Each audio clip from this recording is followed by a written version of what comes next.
Postpartum mental health is a critical issue affecting many new parents, yet it's often not discussed enough. To help us understand postpartum depression and anxiety, how to recognize the signs, and why open conversations are so important, Dr. Jessica Britt-Thomas is here in the studio with all the details. Good to see you again. Good to see you guys. Yeah. Thanks for coming. Always. Thank you.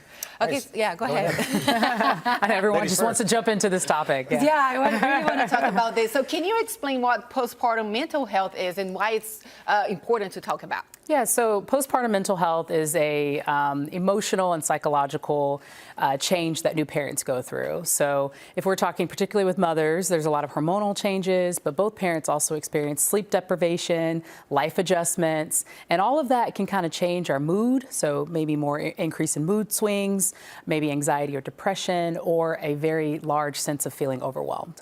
So how can someone tell if they or someone that they know and love is experiencing postpartum depression or anxiety? What are the signs? Great question. So for postpartum depression, you're looking at some chronic sadness, maybe some difficulties bonding with your baby, extreme fatigue, changes in appetite or sleep.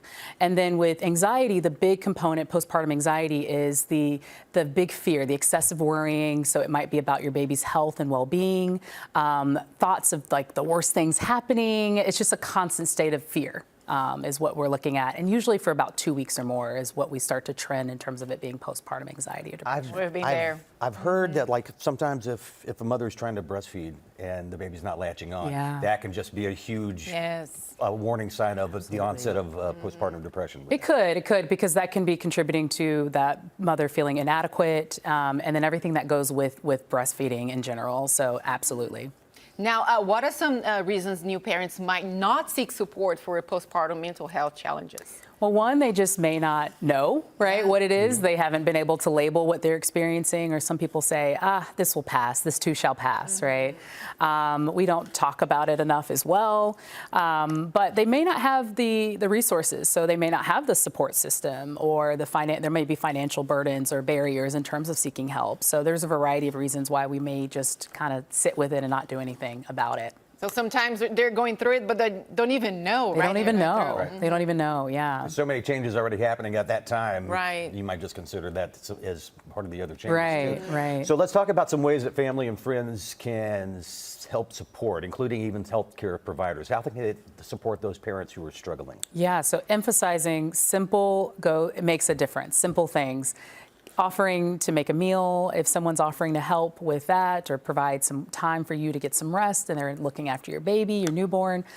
Those of us that are pet owners, maybe someone's taking out your pet, doing a gesture. And I always recommend people be practical about it. It's saying, let me know if I can help you. That's very helpful, but that person may not know what they need help with. Right. Instead of you saying, I'm just going to drop a meal off, or I'm going to take your dogs out, or whatever that may be.